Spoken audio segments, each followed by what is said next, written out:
Okay. As Larry said, I'm Clyde Hayre, and I'll be the MC for the Closeup show. And my job is just to get people on and off and to calibrate some of the technical stuff before we get started. So how does that look for people in the back? Because this will be the more common working area right through here. Can everybody see the screen just fine? It looks a lot like you. Okay, great. That's scary. That's what we were really after. Okay, and keep in mind that this is unplugged, fully lit, and if you want to see, although I see most of the close seats are here that are unblocked, but if you want to get close, we have no sightline issues. I'm a big believer in telling you what you have in store for you ahead of time. I don't think it was Shakespeare, but some famous writer on one point in time said you should tell people what you're going to tell them, then you tell it to them, and then you tell them what you just told them. And so what I'm going to do is tell you what we have lined up for a show. We have 4 performers, so we're not going to be on a time crunch, and there'll be more time hopefully for open mic, and then everybody can get to a really good dinner because, hey, I'm not a walking encyclopedia of magic, but I have eaten at a lot of restaurants in Eureka Springs, so there are a lot of good choices, and I urge you to get out and take advantage of some of those before tonight's show. He is a walking encyclopedia of magic. He's being modest. Okay. Whatever. The Dane Dover, no applause yet. Dane Dover will open the show for us. And I've known Dane for a number of years, and I have not seen Dane do his close-up. So I'm excited to see that. And then I also am just firmly convinced that magic has to grow not only in age groups, and younger people have to get involved in it. Part of what goes hand in hand with that is more things have to enter the close-up arena. I grew up in close-up where there weren't a lot of people at a convention, and everybody sat behind this little table and had 2 volunteers come up and sit on the chairs on either side, and you did cards and coins straight out of Vernon, or you were not, if you wanted to throw a little slidini in, that was acceptable. A few years later, if you wanted to copy Don Allen, that was okay. But now, close-up, you go to a convention and you're watching close-up on the big conventions solely on a screen. It's gravitated towards, and Dwayne said this earlier, most of the close-up by its very nature to still be entertaining has had to gravitate towards little parlor magic types of things. And then you see the more accomplished contest acts, and they're not only parlor, they are nothing more than scaled-down version, dramatic presentations of stage magic. So close-up's growing. To me, I think about the only thing that's really, the only last frontier is that it's fully lit, unmiked, and people are right up on you. But the second performer will be Crispy, and I've asked him to do something that you may not think fits in a close-up show, but by gosh, I'd pay money to see it every time. And I'm going to tell you so you're expecting. He's going to do Blockhead. If you don't know it by name, you'll recognize it when it starts. I'll take the number 3 slot, and then Dwayne Laughlin, who I've seen do masterful jobs on the stage, told me something I didn't know, so I'm certainly not an encyclopedia of magic. He says, oh really, I love close-up, and I would like to do close-up today. Well, heck yeah, but who knew?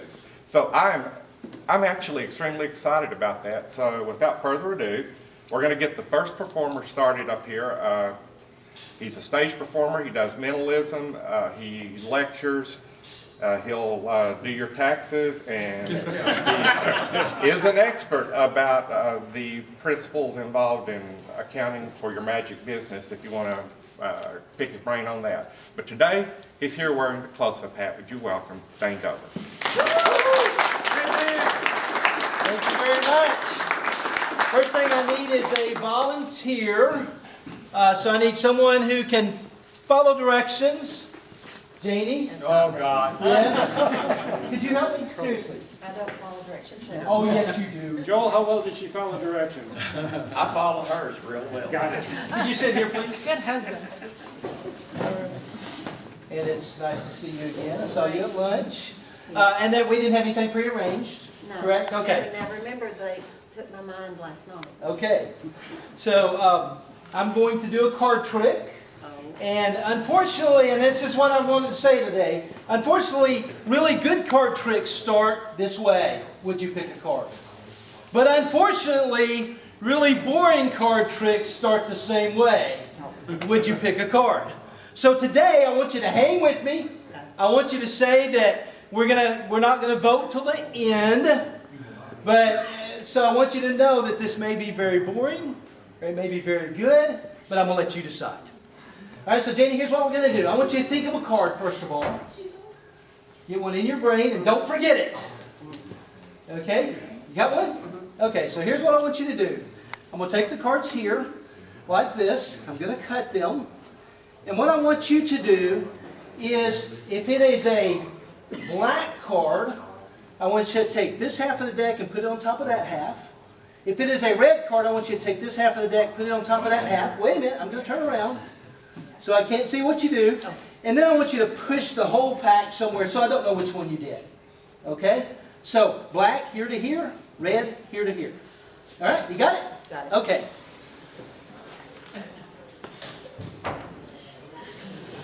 Okay. Okay.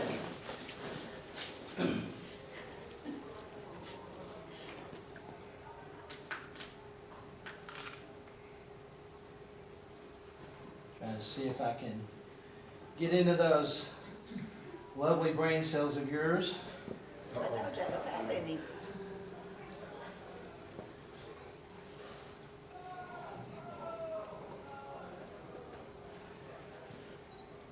Okay. No, I'm still not there. I want you to think about your card again, okay? Think about it.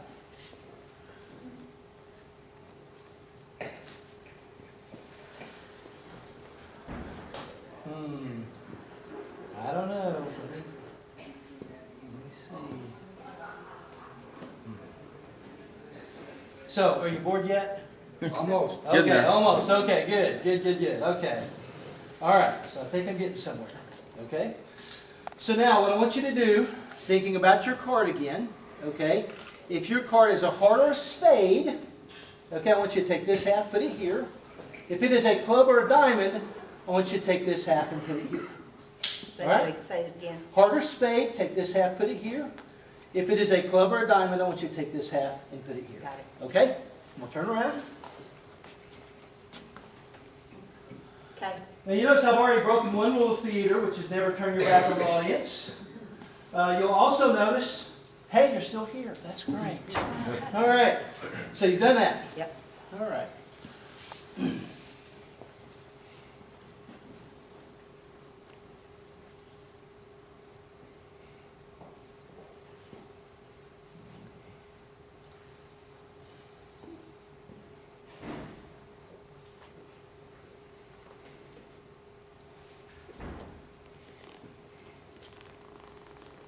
Okay, they can get in there. They can get in there. Okay. Now what I want you to do is I want you to think of the number of your card. Okay, now a jack would be 11, a queen would be 12, a king would be 13. Okay, so I want you to think of the number of your card. All right, and I want you just to take one card at a time off and place it here to match that number. So in other words, if it was a 3, you would put 3 cards there, and then I want you to take the rest of the deck and set it on top After I did the. after you do the number. Okay? You ready? And I'm going to turn around again.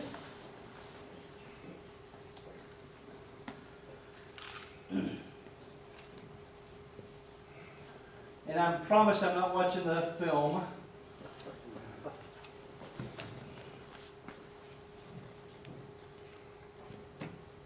Okay. You've done that. Okay. So again, boring, good, you know, there's this fine line there, right? Okay.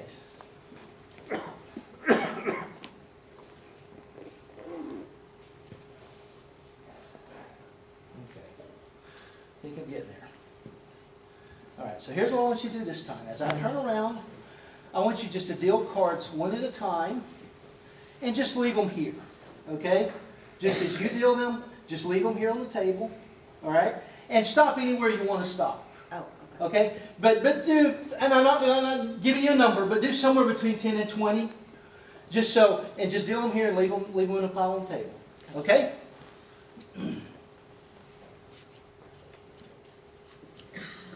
Because if you did 3, it would be boring, and we don't want to do boring, okay?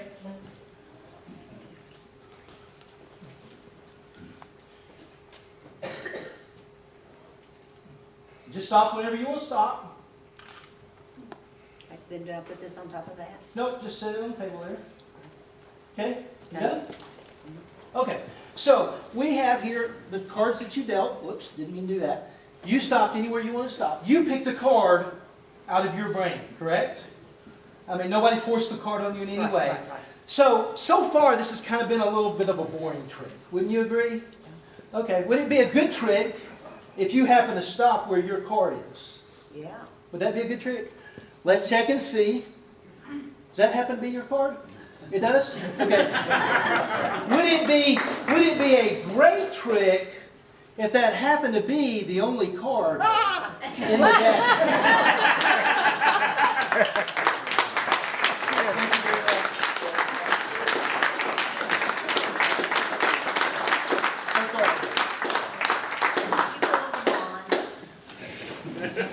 Thank you. I hope somebody got a picture of that. Oh, great. Good job. Let's have another hand for Dane.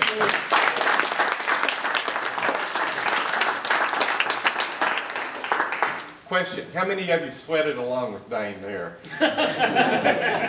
Before Dane started, he said, because people laugh at me because I do a lot of things. I always tell everybody, you always have to have a plan B. Always have a plan B. Always have a plan B.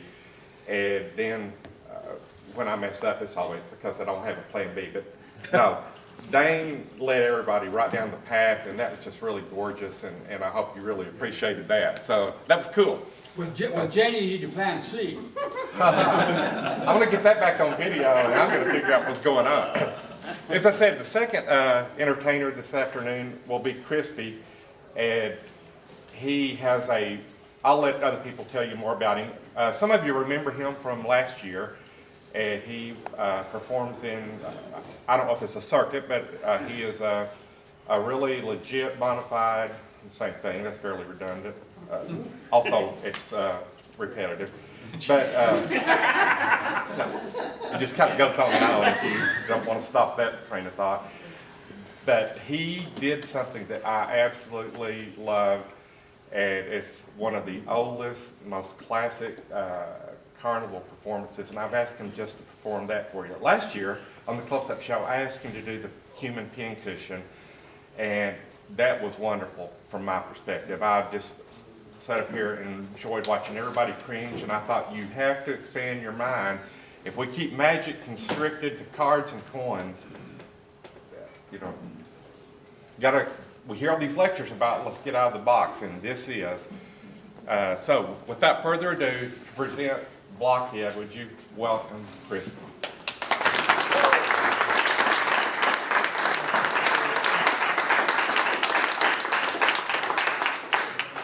Good afternoon, everyone.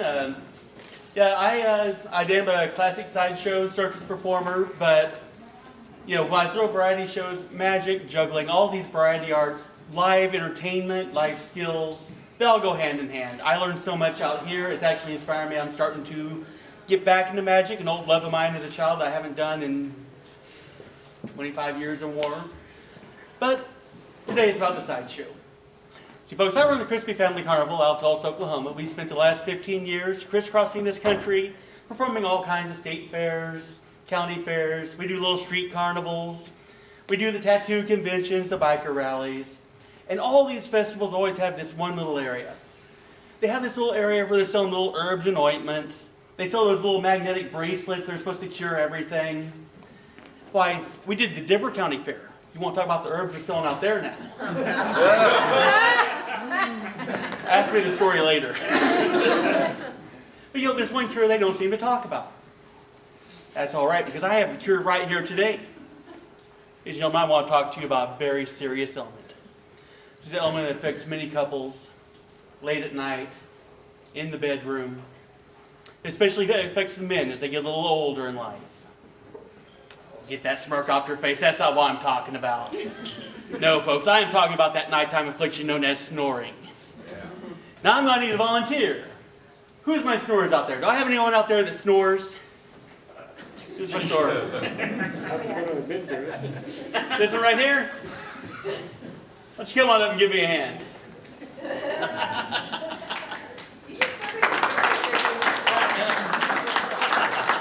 Doug, you just love being up here, right?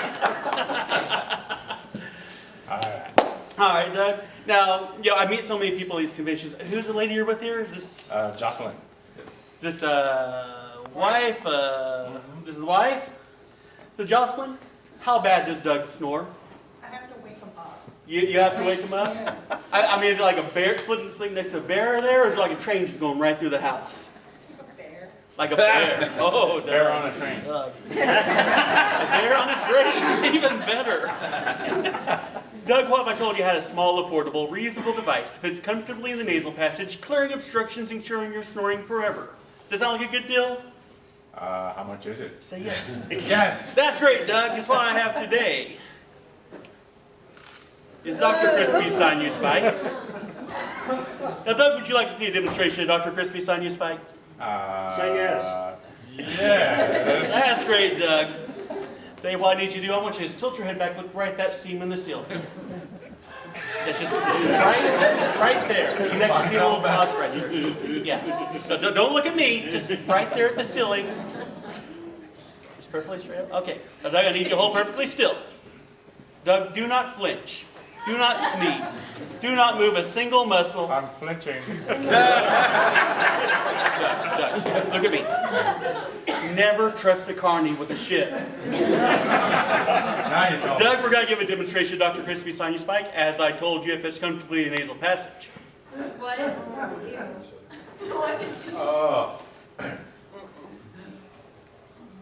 Oh, look at this. So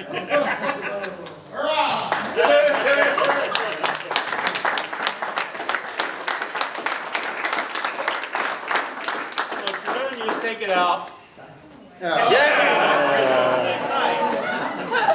Ladies and gentlemen, Dr. Crispy's Sign You Spike, do not use as directed. The Crispy Family Carnival will not be responsible for any brain trauma, lobotomy, or death resulting from use of this device. Please keep Dr. Crispy's Sign You Spike away from all children, carnies, and Sharon Stone. Doug, you did a great job. You know what? The last thing you got to do before you leave a stage, right? No. Give everyone a big smile. Oh. Thank you.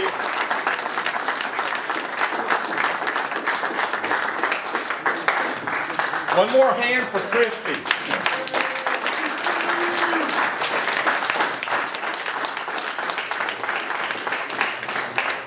That was great. Did it look as good for you as it did? I was back on the screen. Yeah. Okay. So how many of you want to give that a try? Any seminars after the show? I don't think my insurance covers that. Okay. Okay. Well, I'm the number 3 performer, as was previously explained to you by the MC. My name is Clyde Hayre, and it's an unusual name, Clyde Hayre. And it's not a name that I bore easily through childhood, because if you would move to a different town or a different school, they would say, "What's your name?" And you'd say Clyde Hayre, and they'd say, "Ah, Hare, ha ha ha ha," like the rabbit. And you don't know how many times I heard that. And then they would say, "Well, what are you interested in?" Or really then they would say, "What do you do?" And I'd say, "Well, I do magic." And they'd say, "What's the first thing they ask you if you tell them that you do magic?" Pull a hair out of her hat. Second. Can you pull a rabbit out of a hat? Number 1. And then when your name is also Hare, it takes them just a second to get to Mike's level, and they say, "Ah, can you pull a rabbit out of a hat? Can you pull a hair out of a hat?" I'm sorry. It just goes. We'll leave the third one alone. And then to make it worse, I finally married a young lady named Alice Green, who chose to keep her name and append mine. So I married Alice Greenhair, and that's the truth. So this is just a little magic trick, and I, over the years, have done more mental and bizarre magic than straight up magic, but I can't lose this because it's just the introductory thing, and it explains my life as well because of all those really horrible puns there. But rabbits, can you pull a rabbit out of a hat? I'm going to try to do that for you. But first of all, I should not have shown you these cards because that's more than just a hint. What is a rabbit's second favorite food? Stop show. Yeah, exactly. The favorite food, of course, is carrots. The second favorite food are apples. And these are cute little pictures of apples. And can you take just a little look? Can you see what's in that apple? It looks like a worm. It looks like a worm because it is a worm. So, apple with worm. Here we go. Now, it's almost time for some magic. There's more than one of these. There's 1, 2, 3, 4. All of these apples with a little worm. And to pull a rabbit out of a hat, of course we have to, and I want to make sure the blocking is okay. You can see, everybody else can. So I'm turning sideways to try to give everybody as much of view as possible, but it's impossible to pull a rabbit out of a hat without the hat. And here we go. Here are 1, 2, 3, 4 hats, no rabbit yet. In fact, if you really think about it, we're about 2 minutes in, and there's been not one speck of magic, but you will remember my name. You will remember my name, Clyde Hayre. Here we go. Rabbit, rabbit, please. That's what everybody says. Everybody goes, because that is the cutest darn little rabbit that's come out of the hat that you basically you really could ever see. And I'll see how attentive you are. Let's push him back up there where you can get a good look at him. I'll see how attentive you are. I said, I married Alice Greenhair. You guys have seen this before. Alice, there we go. Now he's good. Now he's good. Alice Greenhair. But this little rabbit, you know why he's green? It's because he ate the wrong kind of food. And while these rabbits, well, I'll just tell you a joke to explain it. This rabbit is really, really green sick because he ate an apple and he also looks like he ate part of what? Part of a worm. And you know the old joke, what's worse than finding a worm in an apple? And that's finding half a worm in your apple. Again, remember when you get ready to book me, my name's Clyde Hayre. I'm married to Alice Greenhair. And I do actually perform some pretty okay magic other than that. But I can tell I can tell it wasn't much by the applause.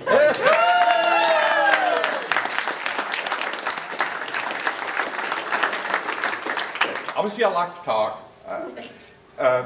Actually, in performing, I'm pretty sure that what I've evolved into is a storyteller, and not because it's a real hot method of magic. I just am interested in stories.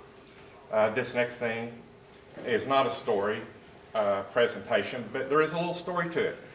I performed a really old parlor trick that originated in the 1890s. And I read a book about it when I was very, very young, and I studied different methods of doing it. I worked out my own method of doing it, and I did it the same way for roughly 30-some years. And the last time I performed it, because I had done it so much, 2 gentlemen were here, and it was in Eureka Springs years ago. Glenn, is Glenn out here? Lord, no need to do this. Well, I can make up anything I want to say now. So Glenn and his friend were here about 10 years ago, and that's the last time they were at the Cavalcade. And they said, do you still perform so-and-so? And I had wanted to do, after all these years, I had planned to come to the Cavalcade and do an entire reconstructed version of that. And I thought, no, I'm not really going to do that because Glenn is here. I'm going to do it the way I did it 10 years ago. So that's what I'm going to do. But at the open mic, I'm going to do it a new way. And I'm really going to ask your input. This is not a joke. I'm going to do it the way I did it for 30 years right now. At open mic, I'm going to do something new. And you tell me, just from an audience standpoint, what do you think of the two? So, that being said, a lot of talk, but this will be pretty cool when we get going.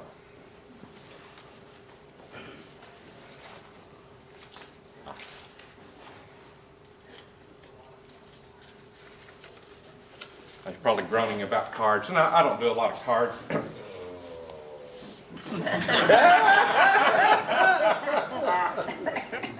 Because I think if you come out and do a lot of really fancy shuffles and everything, you tend to look like, what? A card shark.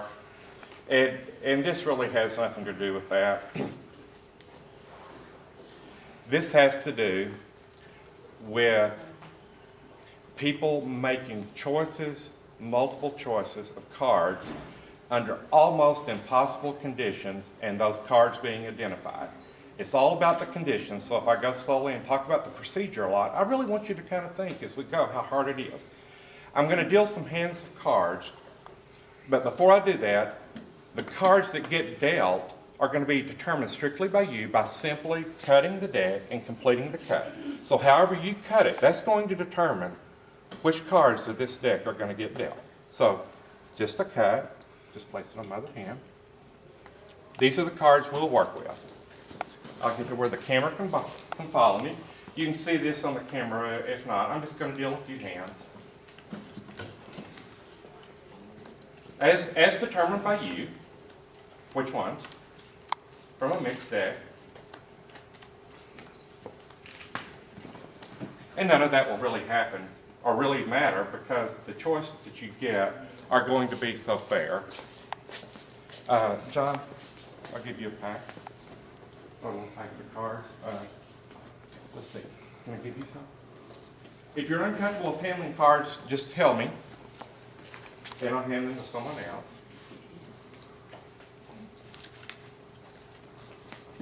For you. Thank you.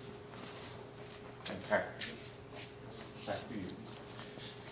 These are the conditions. I've done this trick for 30 years, and at less than 10% of the time, 5 people choosing cards, all 5 of them remembering, happens less than 10% of the time. So the pressure is not on you. People do forget. All I'm going to do is ask you, if you do forget your card, just say so, and we'll move on. Don't hope you're going to hear it, or I'm going to prompt you later. If you lose your card, just say so, and we'll move on. So I don't want to put anybody under pressure. You have 5 cards. Verify they're all different. In fact, if you can see any other person's 5 cards, to make sure that there are no duplicates there, that's fine as well. Sometimes people are closer, sometimes they're not. I'm going to ask you to mentally select, each of you, 1 card. Mentally select it. Burn it into your mind, and the pressure is on because, I mean, only you know that card that you mentally selected, and keep saying it over and over.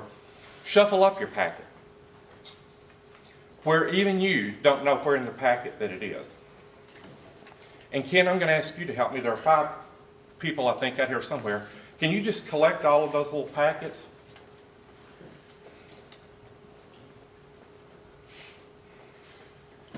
Order's insignificant because I'm also going to ask you before you return them to me to shuffle them up. Okay. I'm not a card shuffler, but I'll do my best, Jerry. That's becoming intuitively obvious. That's it? Oh, Let me try something different then. Ah, you didn't see that one. You didn't see that is either. that a joint? Okay, I think that's, do we think they're pretty well mixed? I haven't even begun to listen to that either. Okay, now they're mixed. Okay. Okay. Ken, thank you so much. You sure you don't want them? No, what to use? I'm going to kick these where I can see them face up. Now the magic begins. I'm going to call out about 3 little groups of cards. Wait until I say stop. After I say stop, if you've heard your card, then stand. Jack of diamonds, 5 of hearts, ace of spades, 2 of hearts, 5 of spades, 7 of hearts, stop. If you heard your card called out, please stand. That's a little nerve-wracking.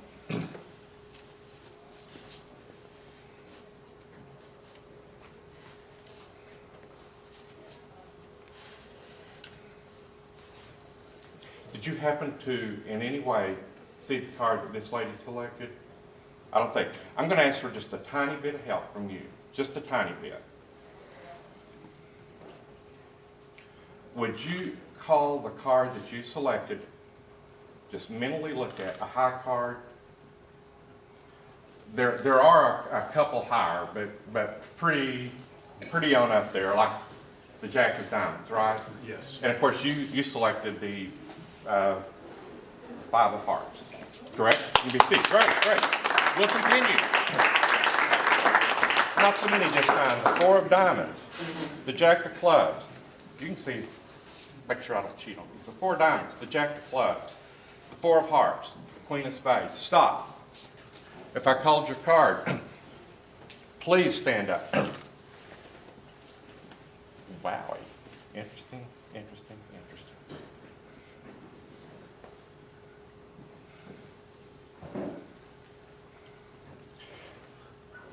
You don't know what John's card was. He doesn't know what yours was, but did you, John, right after you heard yours call, which was the Queen of Spades, did you have any kind of feeling that I was calling out her card next? No. And did I call yours out immediately after his card, the Queen of Spades? Of course you did. It was the Four Hearts, correct? You can have a seat. The last call, I believe. The Queen of Clubs, the Two of Clubs, the Jack of Hearts, the Four of Spades, the Seven of Clubs. Of course, you'd be difficult, and you're probably not going to stand even if I called yours. You never even called I me. didn't think so. The Ace of Clubs, the Two of Spades, the Seven of Spades, the Five of Diamonds, the Nine of Diamonds. I didn't Still call didn't your hear card? it. I've been saying it correctly in my head. I know which one. What if I just don't call yours? Okay. And we don't do that, and I'm just going to give this one shot. Just one shot without calling cards. I'm going to take a shot at yours. But listen, if I get it, I expect some feedback. If I don't get it, I got 4 out of 5 right, and I expect some feedback. What he's saying is he wants you to buy him dinner. I'm saying you mentally selected the Ace of Hearts. Huh? The Ace of Hearts, is that correct? No. Okay. Have a seat. I did. Oh, you're on the seat.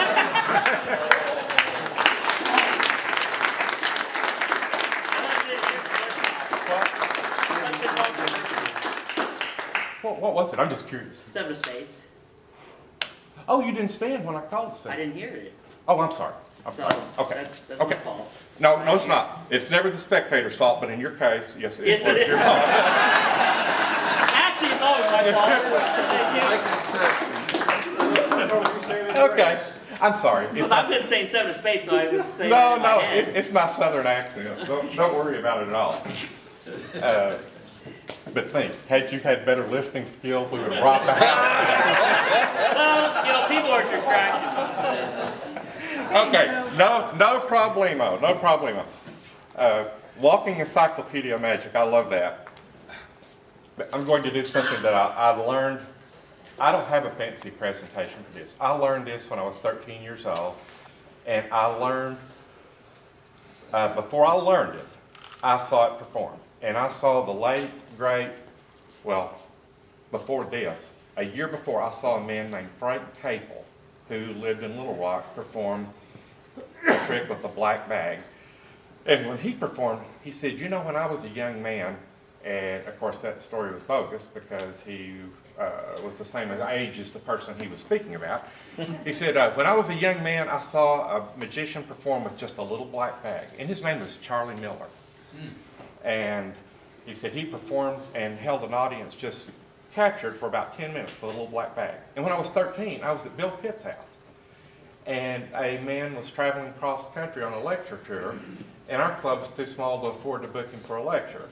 But Bill called me to come over and visit this man, and it was Charlie Miller.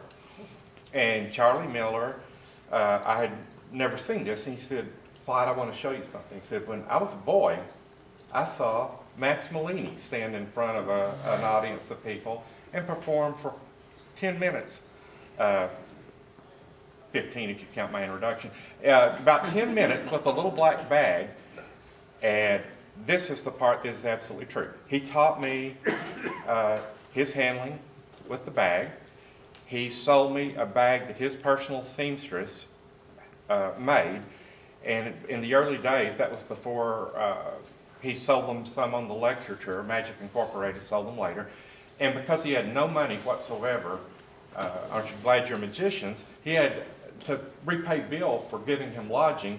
He took a dozen bantam eggs and blew them to make a hollow egg out of them, and he presented Bill with these dozen eggs. And over the years, finally, Bill got tired of keeping these blown eggs in his refrigerator, which I have no idea why they were in the refrigerator. You know, think about that one. And he gave those to me. So the story is, what you get to see in the next 10 minutes is something I've done for about 35 years, and it is all done with items that came straight from Charlie Miller, and that is just flipping special to me. So before I started, I spoke to two young ladies and asked them to help me. They would only agree to help me as a team, and that is absolutely great. So I'm going to ask them to come up and help me. This is the last thing I'm going to do. Just curious. Then you get to see some real stuff. Great.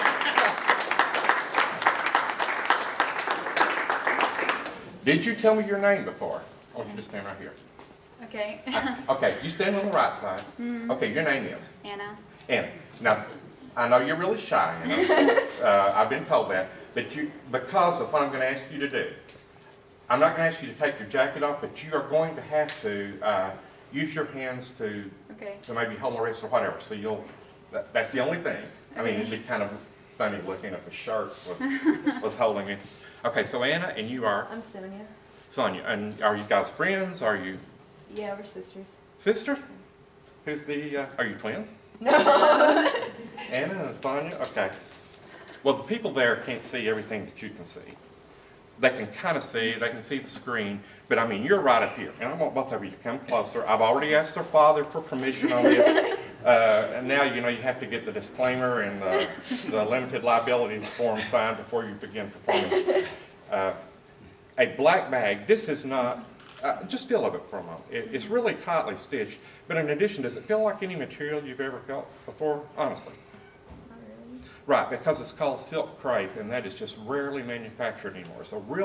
It's silk, but it's not shiny and thin. It's a real heavy type of, and you can make really, really tight little seams with it, and you can make, take a look. You want to? Oh, yeah. Sure. Yeah. Why are y'all laughing? Okay, here we go. Tight seams. Let's get this thing moving. Here goes the show. Reach inside. See if you feel anything. No? And you reach inside in. If you don't feel anything, turn the bag inside out. Grab the bottom, turn it inside out. That's correct. Okay. Notice I'm wearing short sleeves, and you guys are right up on the bag. Watch me close. As Larry Bean often says, I won't try to fool you. Reach inside one more time. Sonia, nothing there? Of course not. Anna, check again. Okay, I want you to get where you can get just a little closer look, and I want you to peek inside just peek in. You don't have to feel. You already did that. But you can't see either.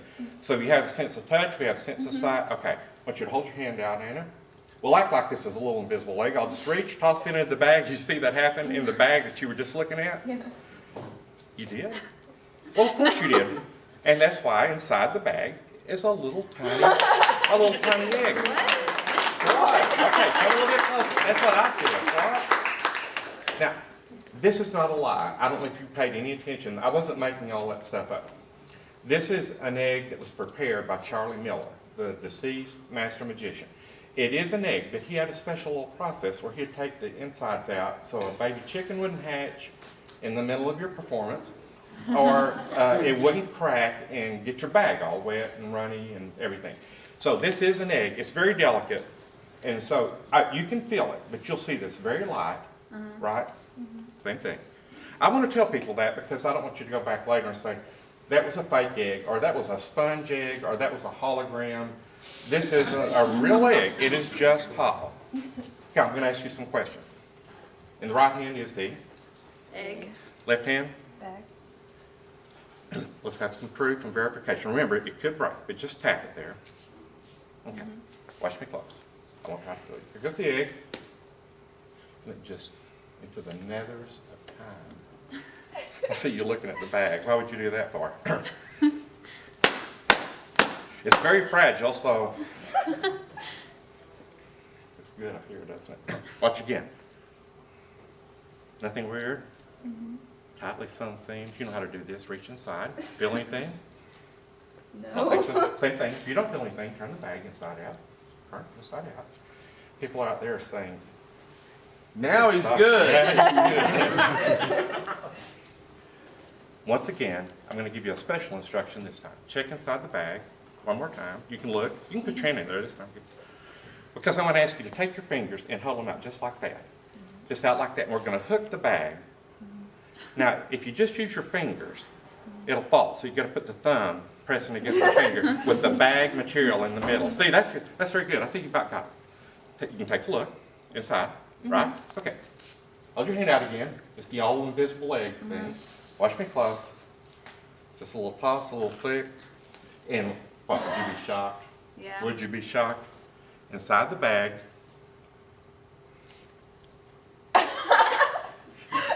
The egg. Okay, wasn't much. I can tell by the applause.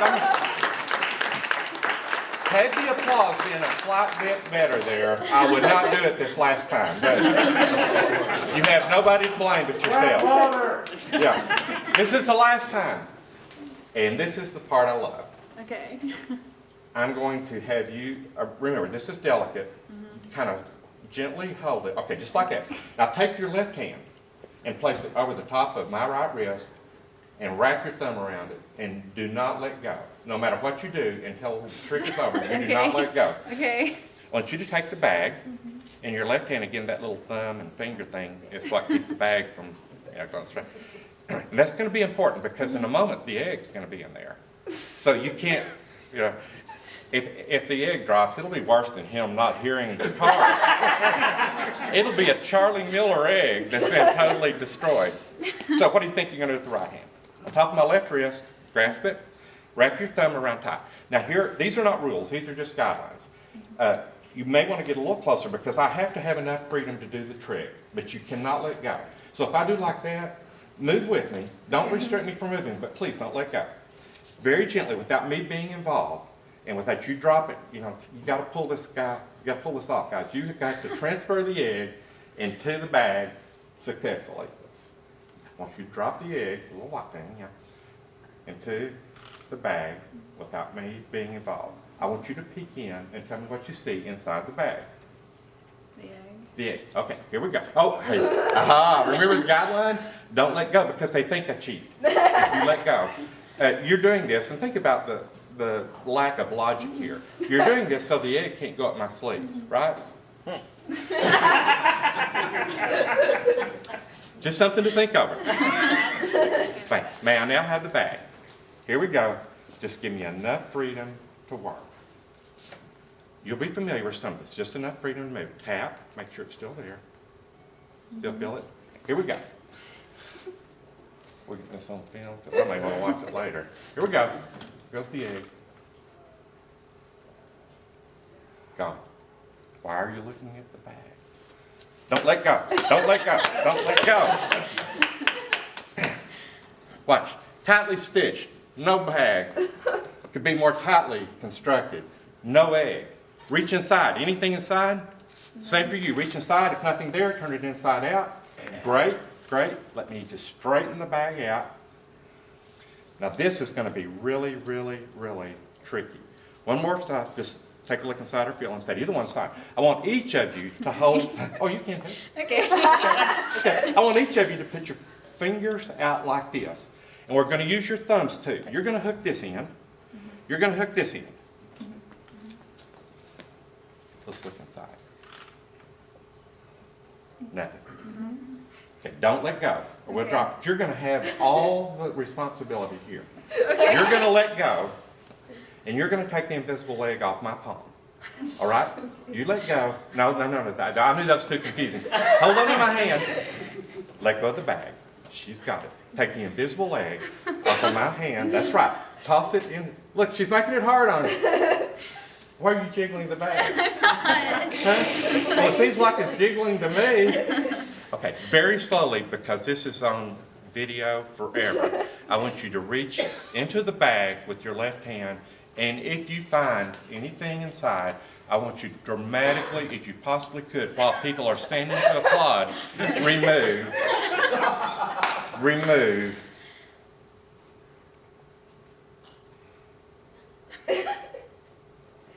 That's pretty dramatic. Here. Just don't break it. Here. Let me hold it. Maybe you can reach it. You let go of that end just so she can reach in a little closer. But she's, I know you're nervous. You cannot break it. Show everybody. And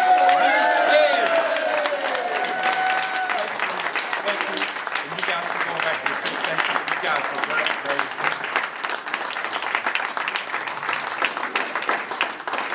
Our last performer this evening is a real pro, and again, I'm so excited to get to see him do some close-up. Would you welcome Mr. Dwayne Leffler?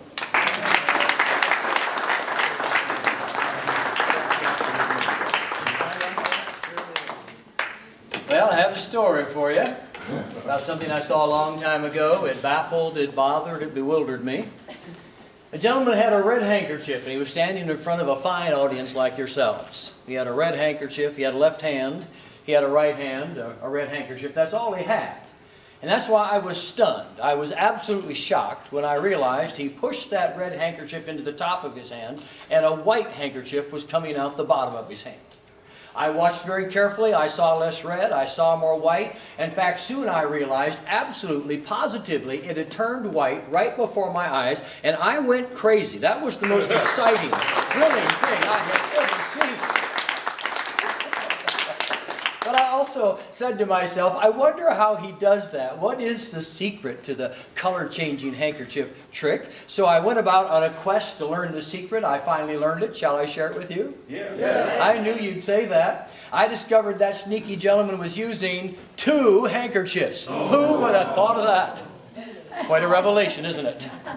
Now here's what happened. When no one was looking, when he was standing off to the side over there or somewhere, he would take one handkerchief and push it down into his fist, like that. He would make sure that no edges or corners were sticking out, like that. And then he would be careful to keep the hand closed, like that. If he had opened it, everyone would have known that man is hiding a red handkerchief in that hand. And you act like you've seen that before, but anyway. So he was very careful to keep it closed so no one would know. Because then all he had to do is take the white handkerchief, push it into the top of his hand, and pull the red one out the bottom that had been there before the show began. Now you know how it's done. Like I knew how it was done. So I tried it in front of a wonderful audience like yourselves. I was pushing the white one in, pulling the red one out, pushing the white one in, pulling the red one out, and I made this mistake. This is called giving the audience a clue that you have 2 handkerchiefs. I said I do not want to give the audience such a clue, so if I ever make this mistake, I'll just get rid of the red handkerchief. Did you see that? Yeah. I put it over there. That's important to know I put it over there.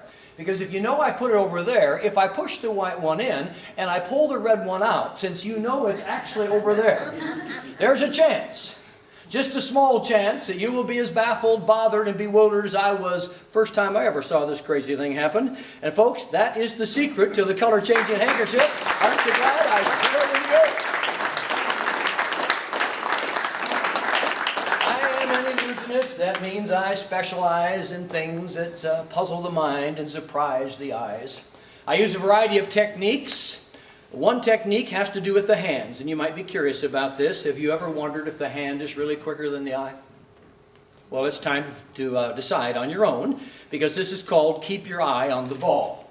What you want to do is keep one eye on the red ball, and one eye on the green ball, and one eye on the yellow ball.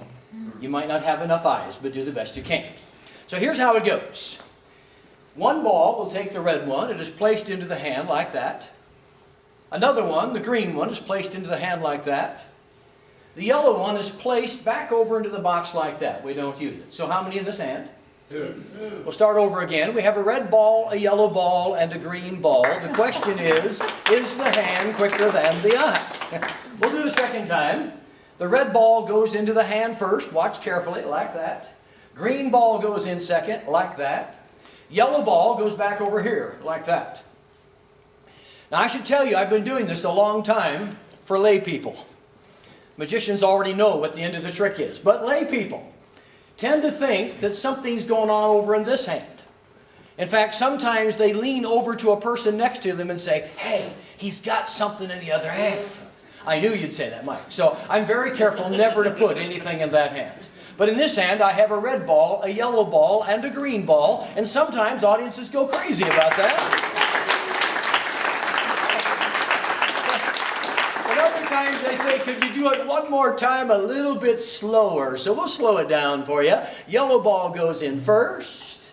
Green ball goes in second. Red ball goes in third. No, tell you what, we won't use the red ball. We'll put it away. That'll work. So tell me, how many in the hand? 2. Thanks for pretending like you don't know the answer. No, actually, I don't have any in the hand. Maybe the hand really is quicker than the eye.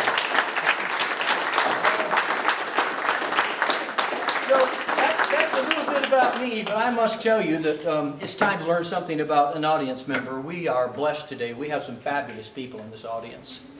In fact, we happen to have with us right now someone who has the weird, the crazy, the uncanny ability to know things she should not be able to know.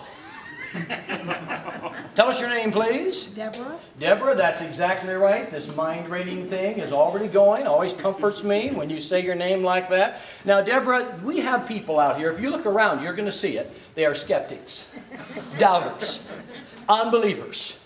They don't think that you actually have the gift of knowing things you should not be able to know. So we demonstrate. We demonstrate with some cards, 4 big cards, and I'm going to tell you right now, they're all the same. They're all queens, but each, of course, of a different suit. Queen of hearts, queen of diamonds, queen of spades, queen of clubs. I'm going to take one of these and cause it to invisibly rise up into the air. It worked. It's right there. It's invisible.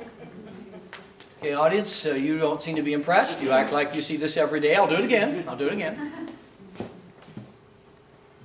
Now a second, thank you.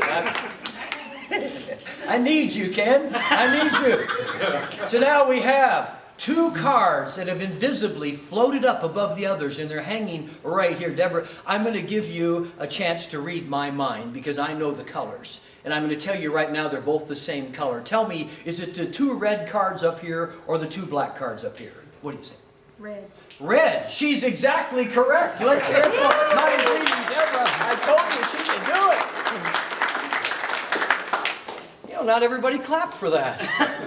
We got some folks sitting over there just staring at that, Deborah. They're still not convinced. So we shall give them further proof. You say the 2 red ones are up here. One is queen of hearts, one is queen of diamonds. I won't tell you which is which, but I'm taking this one. Flipping her over so she's looking at you. I'm putting her back in the stack. Deborah, read my mind and tell me what card is now looking at you. Is it queen of hearts or queen of diamonds? Queen of hearts. Absolutely correct yet again. I told you, she has the gift. Do you feel what I'm feeling? Kind of a pathetic response. It's sad, isn't it? They just don't have appreciation for your gift, Deborah. Apparently, we've got folks out there that, according to Deborah, for those who want proof, she says one of these cards is staring forward is the Queen of Hearts. That's what Deborah says. And it looks to me like we have only one card staring forward, and that's the Queen of... Now, do you want to know how good she really is? Yes. I knew you would. Take a look. These are all cards that are blue on the back, except for the one she thought of. So not only did she think of the Queen of Hearts, she thought of the only one with a red back. And I'm going to go ahead and tell you how she did it. It was actually easier than you'd think. You see, she couldn't have thought of the Queen of Diamonds, because Queen of Diamonds isn't there. Nor is the Queen of Spades. Nor is the Queen of Clubs. She thought of the only card that possibly could have come to her mind, the Queen of Hearts. Let's hear it for the amazing, astonishing, mind reading, Deborah.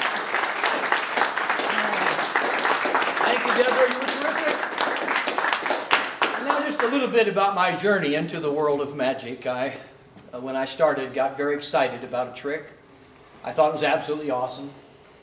It's an amazing thing. There was a fancy little vase. Inside the vase was a ball. Just a vase and a ball. I learned how to do this trick. I'm going to show it to you. The magician takes the ball out of the vase. Puts the lid back on the vase. Nothing in the vase. He takes a magic wand, taps the ball with a magic wand, like this. The ball disappears, and it reappears inside the vase.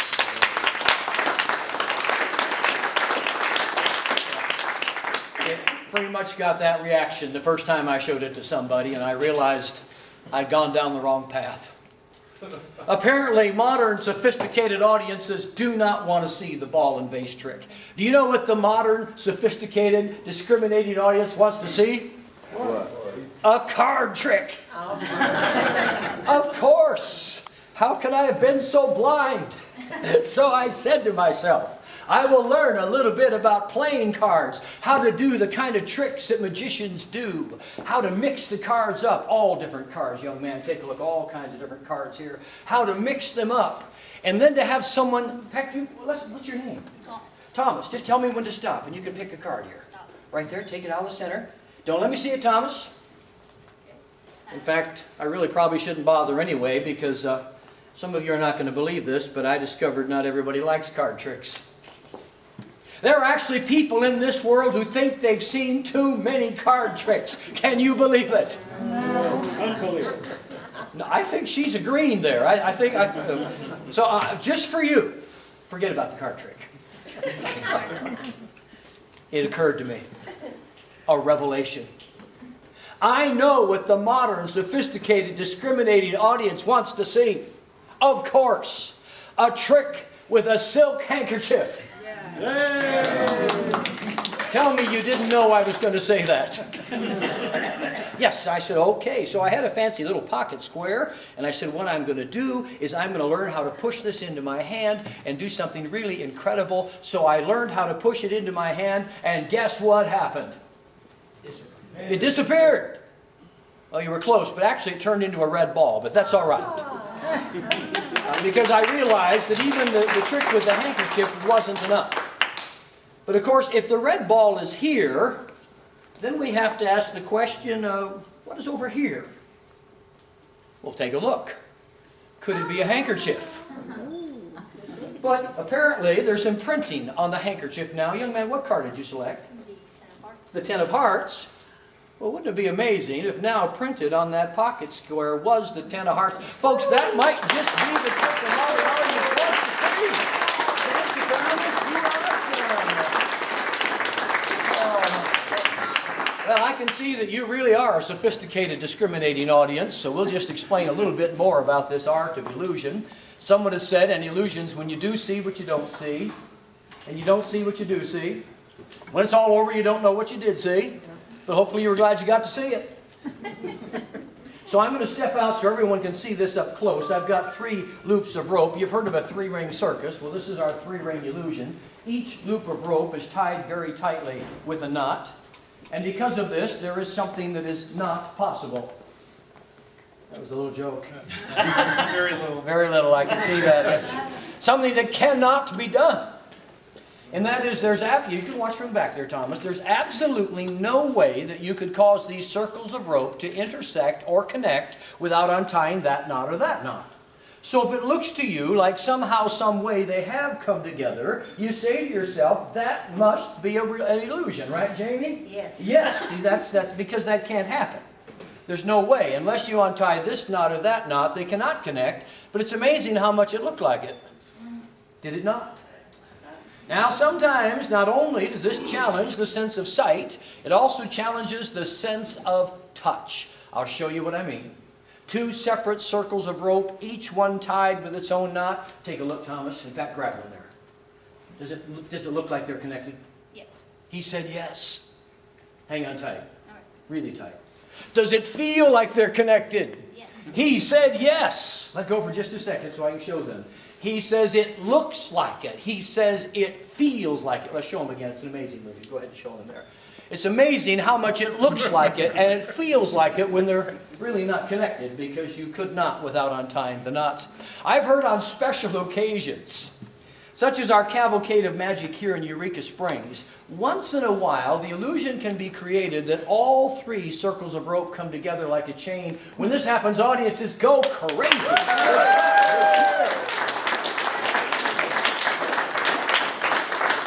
happens spontaneously. Because they understand what they're looking at, and that is there's no way, folks, unless you untie this knot, that knot or that knot, they could not connect. It's just the illusion of the linking ropes. And one last thing for you. I hope you don't mind, but I conclude with a little more about my personal quest, because this is something that happens to magicians. You see someone else do a trick and you just have to have it. Yeah. Yeah, do I hear an amen? Amen. Have to have it. Well, I saw a man who had the strangest thing. It was a little silver box, like this, silver box, that he would open up and show to the audience this way, that way, inside and out. In fact, didn't even have a bottom in the box, just a box. I wondered, well, what is that? It's just a little box. Show it this way and that. There's not even a bottom in the box. And he reached inside and he removed a red handkerchief from that box. I was stunned. I said, now wait, the box doesn't even have a bottom to it. There's no way. You cannot have a box with no bottom with all the sides open it up and have nothing there and reach inside and find a red handkerchief. That is not possible. So, I went to a local magic store. There are places where they sell magic tricks, Thomas, and I said, have you ever heard of a trick with a silver box, doesn't even have a bottom in it, and the magician opens it up so people can say, oh, look at that, there's already another red handkerchief in there. Excuse me, let's get rid of that. So the magician opens up the box and he shows it to the audience this way and that, inside and out. He reaches inside and he removes a red handkerchief. Have you ever seen a trick like that? Guess what he said? He said, are you crazy? He said, you're telling me there's a silver box, doesn't even have a bottom. You can open it up so people can see all the way through, inside and out, this way and that, and you can reach inside and you can find a red handkerchief. Sure enough, you can find a red, you're telling me there's such a box?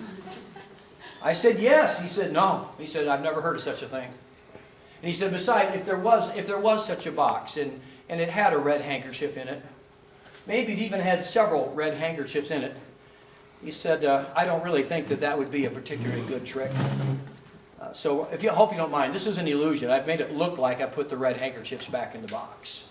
And he said it would really not be a very good trick, because what you need is a box that you can show this way and that, inside and out, doesn't even have a bottom in it, and open it up and produce a great big rainbow. He says, now, if you have a box where you can reach inside and produce a great big rainbow out of it, simple little box like that, he said, now if you had something like that, just a box, inside and out, not even a bottom in it, and you can make all those things happen, well, it's a guarantee that audiences would clap and cheer and go crazy. And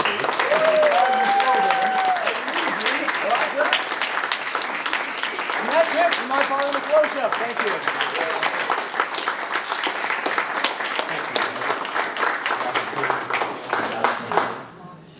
Once again, a big hand for everybody that performed this afternoon. Dane Dover. You. Yeah. Crispy. Myself, Clyde Hayre, married to Alice Green Hayre, and the incomparable Dwayne. Welcome. And that was a killer Wonder Box routine. I encourage you to. Really, one thing about seeing people that perform for a living is just to watch how they structure things. And just go, when you've got a few minutes, just reflect on the very last thing you did and think how many steps ahead he was at all times and just how beautiful that routine was. Anyhow, you guys have been a great audience, and I mean that. It helped that we didn't screw up too badly. But you have really done your part. So thank you guys.